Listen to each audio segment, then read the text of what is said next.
of this administration, and it is a brand new embarrassment to the once revered Department of Justice. It's fascinating that the president used the word BS to describe the case against him, which resulted in dozens of criminal convictions, because that was the same word that his own Attorney General, William Barr, used to describe his deranged claim that he had won the 2020 presidential election when Joe Biden beat him by more than 7 million votes, 306 to 232 in the Electoral College. That was the word that Attorney General Barr, even one of his greatest defenders, used to describe his delusional claims about how there was election fraud and election irregularities. No other president in American history has stood at the Department of Justice to proclaim an agenda of criminal prosecution and retaliation against his political foes. This thoroughly partisan and delusional diatribe was a staggering violation of the traditional boundary between independent criminal law enforcement and presidential political power. The speak we just witnessed is a desecration of the essential values of the storied department in every way. It's an insult to the thousands of professional lawyers who go to work at the Department of Justice every day to enforce the rule of law, not the personal vendettas and partisan games of a politician. President Grant and Congress created the Department of Justice in 1870, 5 years after the Civil War, in the throes of Reconstruction. It was an exercise of Congress's powers under Section 5 of the 14th Amendment, which had just been added to the Constitution 2 years before. The purpose of the department was to protect the newly freed African American population in the South against escalating violence by the Ku Klux Klan and unrepentant secessionists.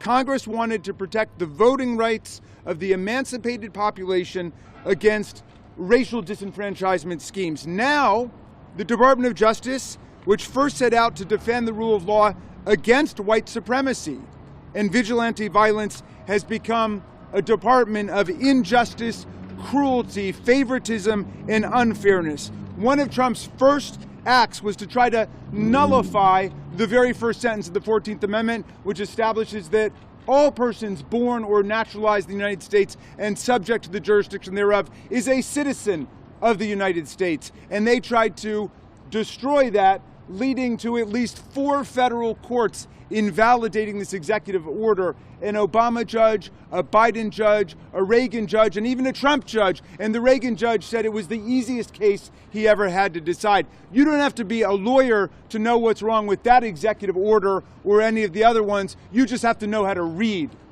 And that judge was very clear about it. Now, until now, the basic concept of the rule of law in our history has been the idea that no one is above the law. There was, to be sure, law under King George, but it was a law that the monarch and the lords imposed on the rabble, the peasants and the poor, but it never applied to them. It never applied to themselves. In the 18th century, the American Revolution overthrew the kings, the lords, and the feudal barons to establish a nation where we would have a nation where all would be equal under the law. As Tom Paine put it, in the monarchies, the king is law, but in the democracies, the law is king. But amazingly, we now have a president in the 21st century who believes he's a king, and he believes that the king is the law once again.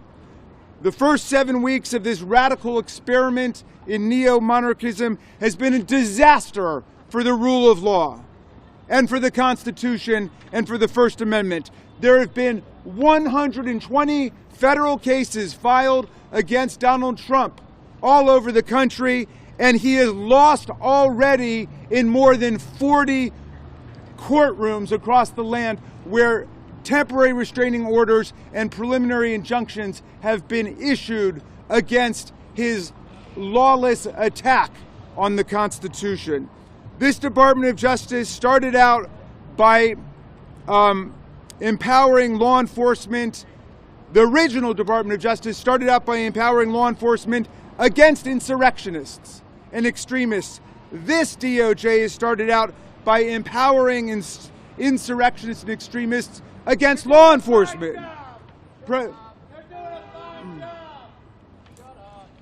President pardoned, I'm sure you think so, because President Trump pardoned more than 1,500 insurrectionists.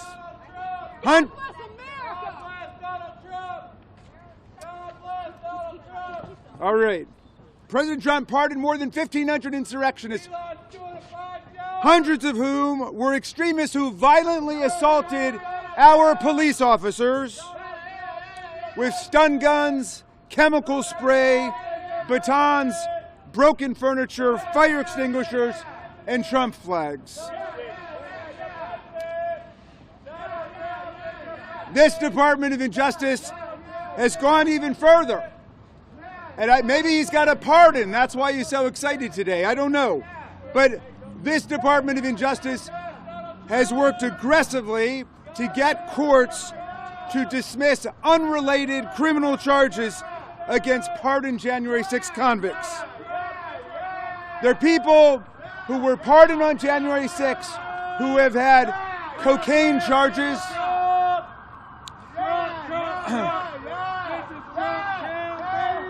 well, they're January 6 felons who've had cocaine charges, drug charges, gun charges, sawed-off shotgun charges, hand grenade charges against them dismissed by this Department of Justice. And that was never covered by the original pardon. At Trump's Department of Justice, law and order means Trump will twist the law for you if you take orders from him. And that's, of course, what they did with Mayor Adams. And maybe I'll take a break here and I'll have something to say at the end about the Adams prosecution and the other people who've been let go as they've barreled through a pro-corruption agenda at the Department of Justice. But let me say this. Donald Trump has sacked more than a dozen of DC's best career criminal prosecutors because they worked to successfully convict January 6 insurrectionists, many of them members of extremist groups and violent street gangs. This makes no sense. They're firing the best criminal prosecutors in Washington because they did their jobs against people like him. Congratulations, buddy. That's how the Nazis got started. You go have your own rally, all right? All right. Now, I would now like to go to our originally scheduled program, if this gentleman would allow us to. I'm introducing Sean Brennan. I'm introducing Sean Brennan, who's a former assistant United States attorney, a prosecutor in the U.S. Attorney's Office in the Capitol Siege section, who was fired by that man's hero, Donald Trump, because he prosecuted January 6 insurrections. Please welcome Sean Brennan. We'll take questions after, and I'll call on people. You go interview that guy, all right? I want to get Sean Brennan. Yes. Trump is your president.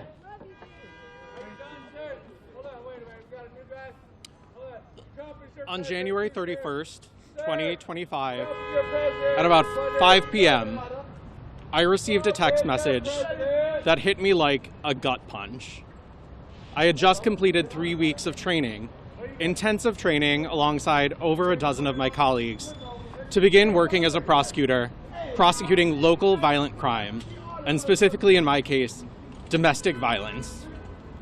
That evening, the AUSA, whose caseload I was set to take over that very next Monday, texted me to introduce me to a victim of domestic violence here in the district. They said, "This is Sean. He's going to be the one who will help you with your case." And I was devastated because by that point, I knew I would not be able to help this victim of domestic violence secure justice. Because that night, I had already received this letter. This letter said that my hiring as an AUSA hindered interim U.S. Attorney Ed Martin's ability to implement President Trump's agenda. Setting aside the fact that It is squarely not the role of the Department of Justice to implement any president's agenda. It's hard to imagine what agenda would be hindered by prosecuting violent offenders of domestic violence here in the district. Of course, I didn't have to think very hard to figure out why I was really fired, because it said so right here in this exact letter. Echoing language from the president's executive order pardoning the defendants from the January 6th cases, I was told that I was fired for perpetrating a grave national injustice by seeking accountability for those who, through political violence, sought to interrupt our peaceful transfer of power. Now, it goes without saying that anyone who has watched any video from January 6th, anyone who has listened to any of the testimony of the heroic officers who fought to protect the Capitol that day, knows that no grave national injustice was perpetrated by trying to hold those people accountable. Still, with the almost immediate focus on retribution and firings, it became clear that President Trump's language from that executive order, seeking a process of national reconciliation, was nothing but empty rhetoric. However, I still had faith because, as a prosecutor, it is a guiding principle for me that no one is defined, even criminal defendants, by their worst day. I had hope that many of the defendants in my cases who I had seen articulate what appeared to be genuine expressions of remorse, I had hoped that they would take this new opportunity to start afresh. However, that's unfortunately not what we've seen. In the weeks since the pardons were enacted, I have heard of defendants in my cases who seemed genuinely willing to take accountability for their actions at sentencing, suddenly turn around and send harassing emails to FBI agents who investigated their cases, to seek out prosecutors on social media to taunt them. They have been emboldened. They have been told by their commander-in-chief that not only what they did was right, but they are the victims. Let that sink in. They are being told that they are the victims, not the officers who told me on many occasions they did not know if they would be able to return home to their families that night on January 6th. Now, I became a lawyer because I believe in the rule of law. But when we have people at the highest levels of government, both in the presidency and in the Department of Justice, telling violent rioters that political violence is okay as long as it's in support of the right person, that is incompatible with the rule of law and incompatible with the very virtues that the Justice Department is supposed to espouse. As Attorney General Bondi has said, the Department of Justice is the one department named after a virtue, the virtue of justice. As a prosecutor, my goal was never to win a case. My goal was to act in pursuit of justice and to stand in court representing the United States, not any individual president. It's a dark day for our country when it appears we have leaders in the Department of Justice who refer to themselves as the president's personal lawyers instead of what they really are, lawyers who swear an oath to the Constitution to defend all Americans. Thank you. Thank you very much. Thank you, Sean Brennan. I'd like to now introduce Brandon Yarrow, the former Assistant Chief Immigration Judge for the Executive Office for Immigration Review, United States Air Force veteran from Texas. Please welcome Mr. Yarrow. Thank you all very much. Mr. Raskin, thank you for having us here and giving us this platform to share our stories, our experiences that we've had over the last few weeks. I stand here just as a citizen and a staunch supporter of the Republic that this gentleman has been shouting about for the last few minutes. I have served as a public servant for over 20 years in various roles in various agencies. And I think it is very convenient and poetic that I'm giving this statement here about 3 blocks from where my dedication to public service started. I was on a fall semester of my 3rd year in law school, and I was working at the Department of Justice in the Environmental Crime Section. And that fall happened to be the fall of 2001. So my office was 3 blocks, again, right down the street. During September 11th of 2001, we had to experience that as staff members with the Department of Justice. We, after the attacks on the towers in the Pentagon, we were evacuated from our office. The metro wasn't working, cabs weren't available, and me and my supervisor had to walk from our office to the 14th Street Bridge to try to get back to Alexandria, where we both lived. They wouldn't let us cross the bridge. There's police officers there that wouldn't let us walk on foot across the bridge, and so people were literally driving up and picking up people to various towns in Alexandria and Annandale and things like that. And that experience then shaped, again, the next 20 years of my life, which has been dedicated to public service. After my second year in law school, I was accepted into the Air Force Judge Advocate Corps, and knew that after that our nation would be preparing for war. I entered in 2003. In April of 2003, I entered the Air Force as a military JAG, Judge Advocate General, as an attorney. And my career as public service ended exactly 4 weeks ago today.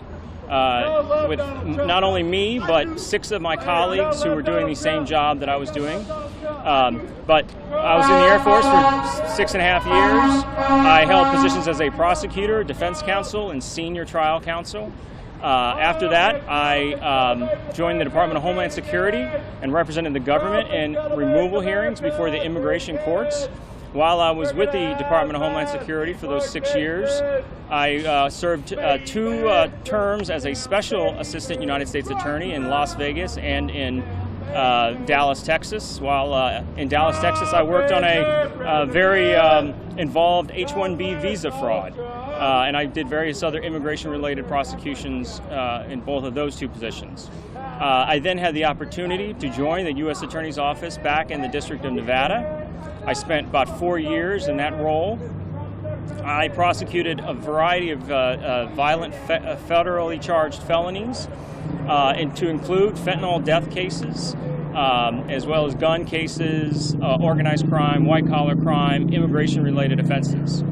I then joined the Federal Public Defender's Office for the District of Nevada and spent 2 years defending people that were charged with federal offenses. Then, based on this experience, I believe I was hired by the Department of Justice, the Executive Office of Immigration Review, to become an Assistant Chief Immigration Judge. And this position is a supervisory judge position. I not only had a docket where I heard cases before the immigration court, but I supervised a staff, I supervised the immigration judges, the attorney advisors that worked with us, and the rest of the staff at these courts. I initially was at the Buffalo Immigration Court, but within a month I was assigned to the Batavia Immigration Court, and then I assumed ACIJ supervisory responsibilities over the Detroit, Ulster, and Hartford immigration courts. Again, this was 3.5 years ago when I started that position, and in a very short time I had supervisory authority over 5 immigration courts.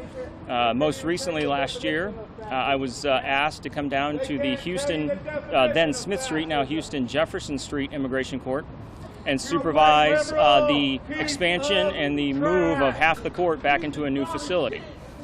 We did that expertly with the staff that we had there and the folks that I worked with. And again, had a docket there and still supervised 4 other courts at that time. Again, that all ended 4 weeks ago when on Friday afternoon I received an email from the acting director of EOIR that indicated that I had been terminated. No cause was given, no notice. No justification for the termination other than it was my continued employment was not in the best interests of the agency. not only me, but there were 6 of my colleagues who had very similar roles as ACIJs throughout the courts that were also terminated with no notice, no justification, and no validation on that day. We are all professionals that adhere to the rule of law. We followed the policies that were put in place by our superior officers and superior supervisors, and our positions were that we are there to support all of the staff and to ensure that the immigration cases that came before our courts were heard expeditiously, fairly, and due process was protected for those people that came before the courts. Can you guys hear this white liberal? The only reason that that I'm here is to just demonstrate that when people are removed unfairly, unlawfully, there is an impact. It's an impact on me, it's an impact on my wife, it's an impact on my family, and it's an impact on the community at large. And this is even more shocking to me, again, as a 20-year public servant, that I was a disabled veteran. And the protections for disabled veterans were also not followed in my case. I never imagined in a minute that I'd be up here talking about my termination removal unexpectedly from federal service after dedicating 20 years and more, myself as a disabled veteran to then be terminated. So I just wanted to say on behalf of me and my 6 colleagues that we're supporting each other, and the treatment that we received it was it was unjustified and was unwarranted. And again, they do the same things that I was doing. They dedicated themselves to their jobs every day. None of us had any disciplinary issues or performance issues whatsoever. So again, I thank Mr. Ruskin for allowing us allowing me to share my story about my colleagues' wrongful terminations. Thank you. Thank you very much. That was excellent. Thank you for that excellent speech. That's the worst tirade I've heard since Donald Trump's speech. Okay.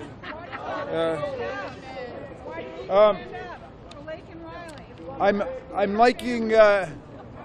I'm calling up now Brendan Ballou, the former Assistant U.S. Attorney for the U.S. Attorney's Office for D.C., the Capitol Siege Section, and former Special Counsel for Private Equity in the Department of Justice's Antitrust Division, a real DOJ lawyer, Brendan Ballou.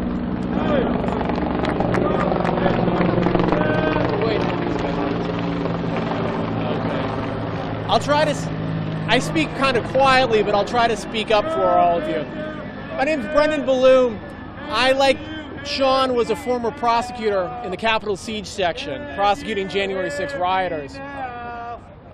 As all of you know, January 6th was an attack on our democracy, but it was also an attack on specific officers, the officers that were trying to defend the Capitol and the people in it that day. Now, 140 officers, 140 officers were assaulted that day. And in working to prosecute those cases, I talked to officers that had been assaulted, that had been attacked with flagpoles, wrenches, pipes, dragged into the crowd, and threatened to be killed.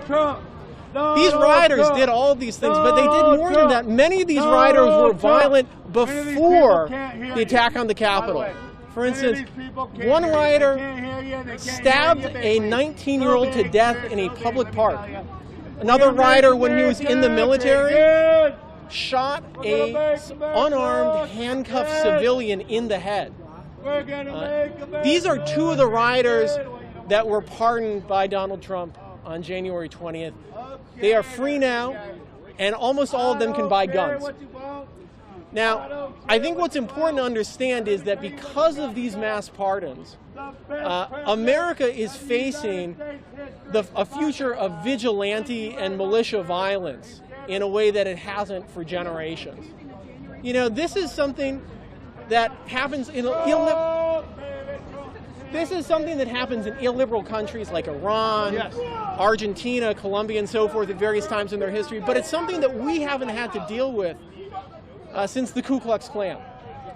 But that time is coming to an end, and that violence, unfortunately, is in our future. Now, this administration has been perfectly happy to talk about the pardons that they've issued, but they've been less willing to talk about some of the things that are happening in this building right now. Things like the fact that they have disbanded the public integrity section that prosecutes corrupt politicians, that they've ended prosecutions under the Foreign Corrupt Practices Act, which prohibits foreign bribery, that they are dismantling the criminal section of the antitrust division that goes after price-fixing conspiracies, like price fixings in the egg industry, for instance. This administration hasn't been willing to talk about those things because if they were made public, they would be enormously unpopular. And so I want to say thank you all for coming out, given the weather, given the commotion, because I want to say what you're doing is really important. The more attention that is paid to the fact that the infrastructure for going after rich criminals is being dismantled, the more attention that we can pay to that basic fact, the less popular it will be and the less likely it will be that it happens. So thank you to the journalists that are covering these stories. Thank you to the activists that are working on these. Thank you to the citizens that are following this and that are paying attention. Thank you. Thank you, Brendan Ballou. That was awesome. All right, let's see who really has respect for law enforcement, because I'm about to bring up a great police officer who defended the democracy, who defended the Congress, who defended the Capitol on January 6th. Ladies and gentlemen, please welcome Officer Harry Dunn.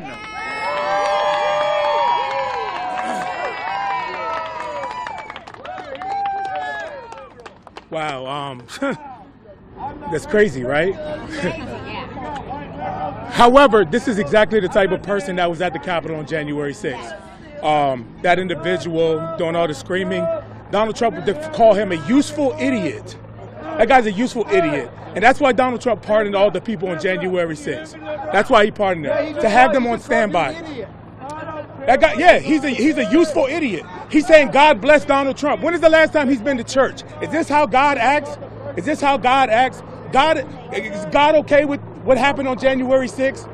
He's doing all that talking. Listen, it's a slap in the face, an insult. And listen, it's been 4 years. And I wish that I didn't have to be out here talking about January 6th still.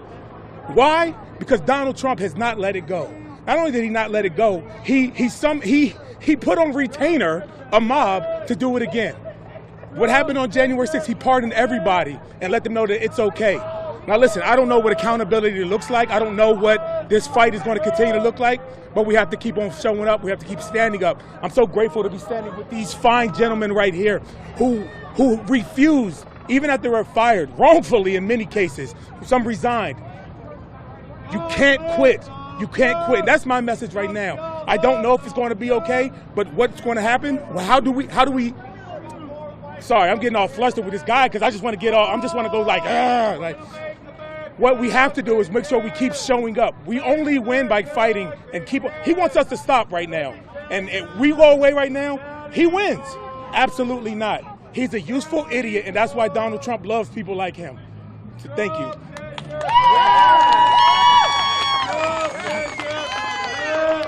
Thank you, Officer Dunn. I just want to underscore one thing that he said.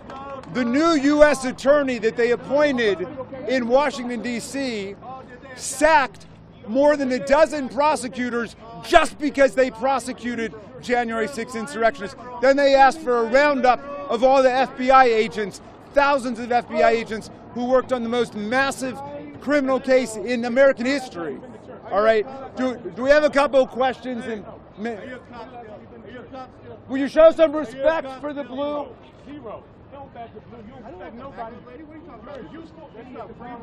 Are there any questions? Or maybe we should just do it randomly and people can... You can approach people individually because it's impossible to hear up here. Thank you all for coming, and I want to thank all of our great speakers. Please give them a round of applause for all of their great work.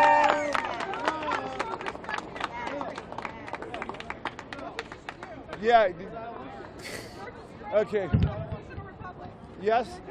Well, you're a disgrace to your entire family, okay? Still alive. God bless Donald I'm Trump! gonna take questions or no? God bless We Donald can do Trump! We'll have one by one questions if anybody wants to approach everybody. Sorry. Trump! God bless Donald Trump! Trump is your president! Trump is your president! Sorry, I could not hear you. Trump is your president! So I understand that Trump is your president! Trump is your president! Trump is your president! I was fired from my work. Where are you from?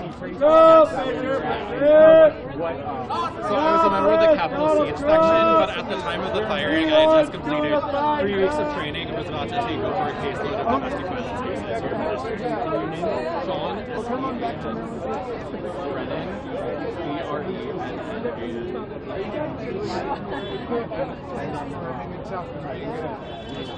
Yeah, but Down with your comments. Thank you very much for I'm sorry.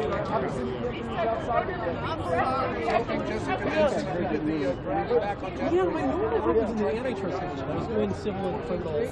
Living price with some state. Illegal aliens! Deportation! Unlike Sean, I actually quit. Mass deportation!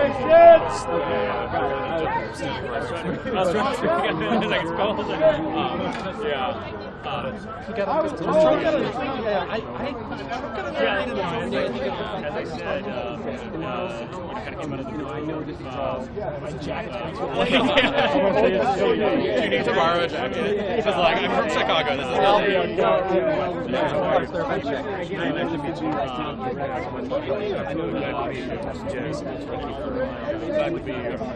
Sorry, can I? Yeah.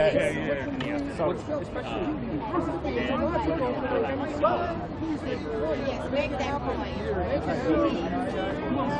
Why don't you give me your answer? Okay. So if you were actually at